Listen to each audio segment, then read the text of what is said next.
though you might be struggling financially in this economy, that does not mean that you cannot live a sustainable life. In this video, I'm going to tell you how you could be sustainable in this economy no matter your financial situation. The first advice is to use what you have. When some of us decide to start living a more sustainable life, we tend to go out and start buying sustainable products or eco-friendly products. So we might buy glass containers or eco-friendly alternatives to the stuff that we already have. If you want to be more sustainable, then the most sustainable thing to do is to use what you already have. No need to go out and buy the eco-friendly or sustainable versions of the products that you already have at home when your products at home are in good working conditions. Now then, if the item that you have at home is broken or it doesn't work anymore, then you can go out and buy the eco-friendly or sustainable version. But for now, if it ain't broke, don't fix it. This is how you get reusable items without spending a lot of money. All you have to do is just wash your plastic cups and forks after you've used them, because the most eco-friendly thing you can do is use what you already have. Let me know if you wash your plastic cups or forks instead of throwing them away. So I gave this advice in the first video of this series, and it's to learn handy skills. These skills are sewing, knitting, and gardening. Of course there's other skills, but those are like the three main skills that I'm talking about or thinking of right now. So let's say that your pants tear, which happens to me like quite often.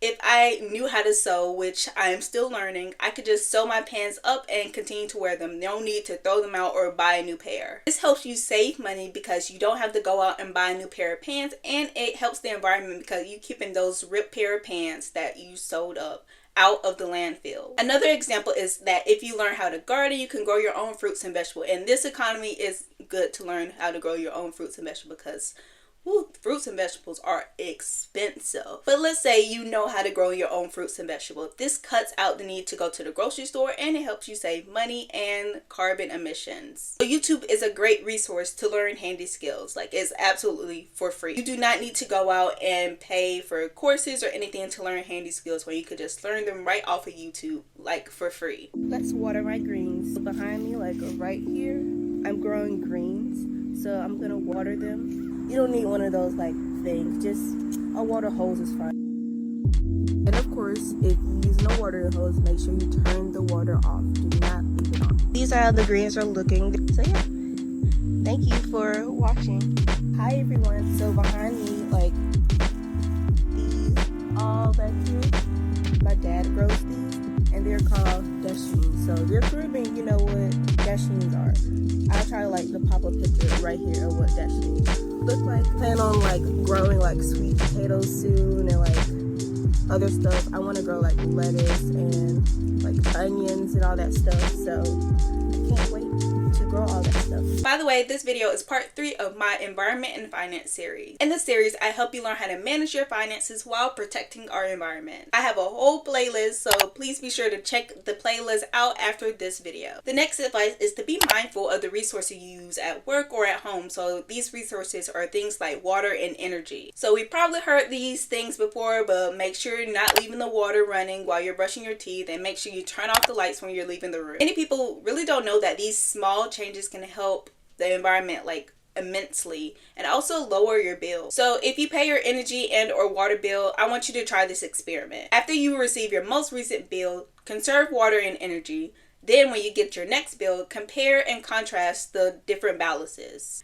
Make sure you come back to this video and comment like the differences between your bill when you weren't conserving water and energy and your bill when you were conserving water and energy. I really want to know, like, did your bill lower? Did it increase? Come back to this video and comment and let me know. The next advice is to limit food waste. Only buy what you can realistically eat. I know we have this saying, like in my family, that we eat with our eyes. So that means like we think we're going to eat a lot of food, but in actuality we actually don't. So we're eating with our eyes. I know it might sound strange if you never heard that before, but like that's the best way I can explain it. We tend to overbuy on the foods, and then for various reasons we have to throw out the food. In my opinion, and this is just my opinion, throwing away food is like throwing away money, because you spent all this money on food, and in this economy food is so expensive, like whoa.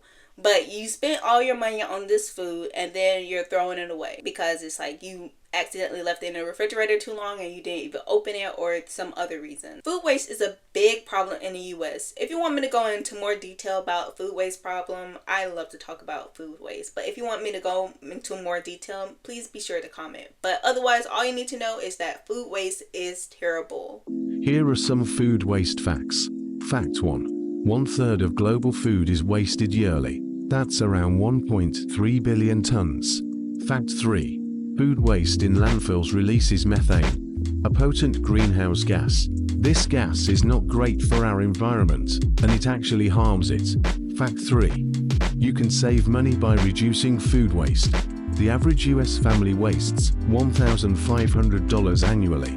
Don't forget to follow for more food waste fun facts and tips. Here's some kitchen hacks I use to reduce my food waste. I store my bread in the freezer.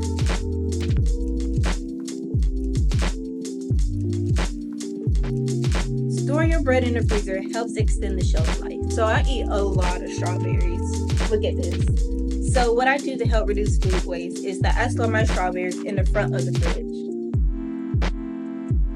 When food and stuff gets to the back of the fridge, we might not remember them or might not, think about them because we don't see them. So I like to store my strawberries in the front of the fridge so I know that they're there and I can eat them and not have to throw them all out. And the last kitchen hack is I compost. So composting helps a lot with reducing food waste. I've been composting for a while and it's really helped me reduce my food waste. So start composting. Next advice is to buy items secondhand. Everything is so expensive nowadays and some of us cannot afford to buy the newer versions of items. I know in my personal experience, I'm trying to buy a camera and a lot of these cameras, the newer versions of them are so expensive. They're in the upper thousands or even the upper hundreds, and I just cannot afford them right now. So I'm trying to look on secondhand websites to try to buy the camera. But like I said before, even though you can't get the newer versions of items, that doesn't mean you can't get them secondhand. So there's somewhat of a misconception around secondhand items, and I want to just debunk that. Just because something is secondhand or someone else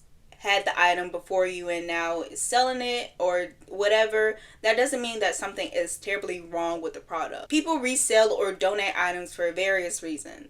For example, it might be too big, too small, maybe they got it in the wrong color, maybe they got it in the wrong size, and the list goes on and on. Secondhand items are often cheaper and it keeps stuff out of the landfill because if you don't buy them, they're going to go to the landfill. You're going to want to delete Shein off your phone because I'm going to give you 3 tips on how to get started with sustainable fashion. The first tip is to thrift. Check out thrift stores or shop on those secondhand online platforms such as Depop and Poshmark. The second tip is the most important tip and is to care for what you have.